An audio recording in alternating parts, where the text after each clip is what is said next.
Now you are watching New Eden TV.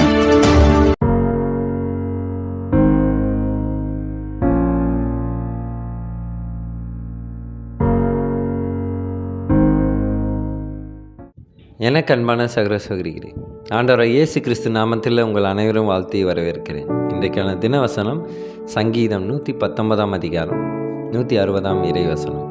உம்முடைய வசனம் சம்மூலமும் சத்தியம், உம்முடைய நீதி நியாயமெல்லாம் நித்தியம். கர்த்தருக்கு மகிமை உண்டாதாக. இந்த தினவசனத்திலே சங்கீதக்காரர் தாவீது மிக அருமையாக அவருடைய வல்லமையை குறித்து பாடியிருக்கிறார். உம்முடைய வசனம் சம்மூலமும் சத்தியம். உம்முடைய வசனம்தான் மிகவும் ஒரு சாரமாக அமைகிறது. அந்த சத்தியத்துக்கு உண்டான மெய்ப்பொருள் என்னது? நீதி.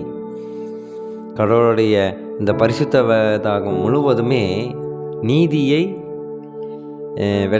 வெட்ட வெளிச்சமாக காண்பிக்கிறது. எனக்கு பிரியமானவர்களே, இன்றைக்கு எத்தனை பேர் நினைக்கிறாங்க கடவுளோட வார்த்தை அதை வச்சு நம்ம என்ன பண்ணுறது அப்படின்னு. இதை நான் அனுபவமாக இந்த பதிவை நான் எடுக்கும்போது அதற்கு முந்தின நாள் நான் இதை அறிந்து கொண்டேன். இது ஒரு அனுபவமாக இருந்தது. பிறகுதான் கடவுள் இந்த வசனத்தை காட்டுகிறார். தொடர்ந்து சபைக்கு சர்ச்சுக்கு போகிற ஒரு பெரியவராக இருந்தார். பெரியவர் அவர் சொல்கிறாரு, என்ன சொல்கிறாருன்னா, கடவுளோட வார்த்தையை இப்படி ஓரமாக வைங்க அப்படின்னு. ஆண்டவரே, இது என்ன ஒரு அறியாமை, எனக்கு ஒன்றும் புரியல. நான் அதுக்கு அவர்கிட்ட, பெரியவரே, கடவுளுடைய வார்த்தை தான் ஆதாரம், அவருடைய வார்த்தை தான் முக்கியம் அப்படின்னு சொன்னேன். ஏன்னா இத்தனை வருஷ காலமாக 55 வருடம் வயது அவருக்கு.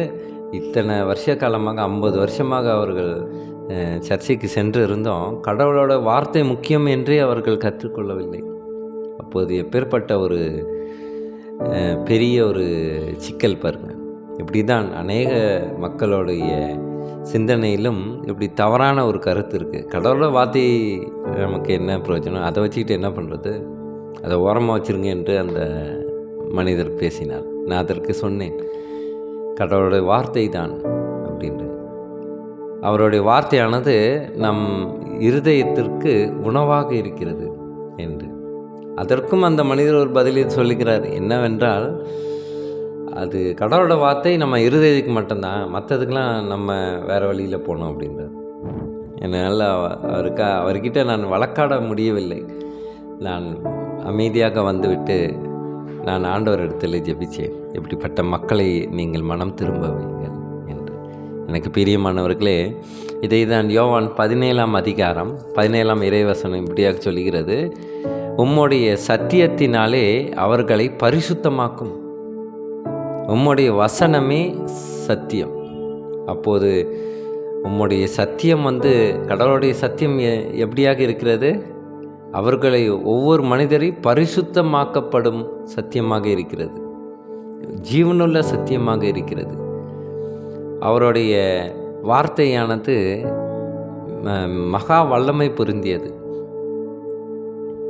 ஜீவனுள்ள வார்த்தை ஒரு மனிதருடைய இருதயத்தில் போய் அந்த மனிதருடைய சுபாவத்தை மாற்றி அமைக்கக்கூடிய சக்தி கடவுளுடைய வார்த்தைக்கு இருக்கிறது. இதை அனைவரும் உணர வேண்டும் என்றுதான் இந்த வசனத்தை எனக்கும் அனுபவமாக ஏற்படுத்தி உங்களுக்கும் கூட இதை தினவசனமாக தியானிக்க ஆண்டவர் எனக்கு ஒரு வாய்ப்பை தந்தார். அதற்காக நான் கர்த்தருக்கு மகிமை செலுத்துகிறேன். எனக்கு பிரியமானவர்களே, இப்படிப்பட்ட ஒரு காரியத்திலிருந்து நாம் தெளிவு பெற வேண்டும் என்று ஆண்டவர் எதிர்பார்க்கிறார். எங்கள் அன்பு சகோதர சகோதரிகளே, கடவுளோட வார்த்தை தான் சத்தியம். கடவுளோட வார்த்தையில் தான் நம் வாழ்வின் முழு ஒரு புதையலும் அங்கே தான் இருக்கிறது. புதையல் கண்டுபிடிக்கணுன்னா அது கொஞ்சம் கஷ்டப்பட்டு தான் போகணும். அது கஷ்டப்பட்டு போனால் தான் அந்த என்ன புதையல் கிடைக்கிறது என்று நாம் முயற்சியே செய்யாமல் புதையலை நாம் பெற்றுக்கொள்ள வேண்டும் என்றால் அது சாத்தியமாகாது. அதுபோல தான் கடவுளோட வார்த்தை இன்றைக்கு நம் வாழ்வை குறித்த அநேக சுவாரஸ்யங்களையும் ரகசியங்களையும் வைத்திருக்கிறது. இந்த பரிசுத்த வேதாகமத்திலே நாம் என்ன செய்ய வேண்டும், எதை செய்யக்கூடாது, அவரை எப்படி துதிக்க வேண்டும், எப்படி துதிக்கக்கூடாது என்று முழுவதுமாக அவர் தன்னுடைய ஜீவனுள்ள வார்த்தையிலே பதிவு செய்திருக்கிறார். அவர் நம்மளை குறித்த ஒரு நோக்கத்தை தன்னுடைய ஜீவனுள்ள வார்த்தையில் அவர் பதிவு செய்திருக்கிறார். அவருடைய சத்தியம்தான் நமக்கு ஆதாரம், அவர் வசனம்தான் நமக்கு நீதியான சத்தியம் என்று நாம் புரிந்து கொண்டோம். அதுபோல் மற்றவர்களுக்கும் அதை தெரிவிக்க அவர்களும் மனம் மாறுவதற்கு ஜெபிப்போமா? ஸ்தோத்திரம் கர்த்தாவே, துதிக்கிறோம் எங்கள் அன்பு நேசரே. அப்பா, உம்முடைய ஜீவனுள்ள வார்த்தை தான் சத்தியம் ஆண்டவரே. இந்த உலகத்தில் எதுவும் நிரந்தரம் கிடையாது, ஆனால் உம்முடைய ஜீவனுள்ள வார்த்தை என்றென்றும் நிலைத்திருக்கும் ஒரு பொக்கிஷமாக இருக்கிறது ஆண்டவரே. அநேக அறியாமையாக இருக்கும் மக்களை எல்லாம் நீர் மாற்றும் ஆண்டவரே. உம்முடைய ஜீவனுள்ள வார்த்தையில் தான் சத்தியம் இருக்கிறது, உம்முடைய ஜீவனுள்ள வார்த்தையில் தான் அவர்களுடைய வாழ்க்கையின் பதில் இருக்கிறது என்று அவர்கள் புரிந்து கொள்வதற்கு தேவ கிருபை செய்யும் ஆண்டவரே. எங்கள் அன்பு சகோதர சகோதரிகளுக்கான ஜெபிக்கின்ற கர்த்தாவே, துதிக்கிறப்பா. இன்றைக்கு அவர்கள் செய்யும் ஒவ்வொரு காரியத்திலும் இருந்து வெற்றி பெற செய்யும் சோத்து கர்த்தாவை துதிக்கிறோம். இயேசு மூலியமாக ஜெபிக்கின்றோம் நல்ல பிதாவே. ஆமீன், ஆமீன்.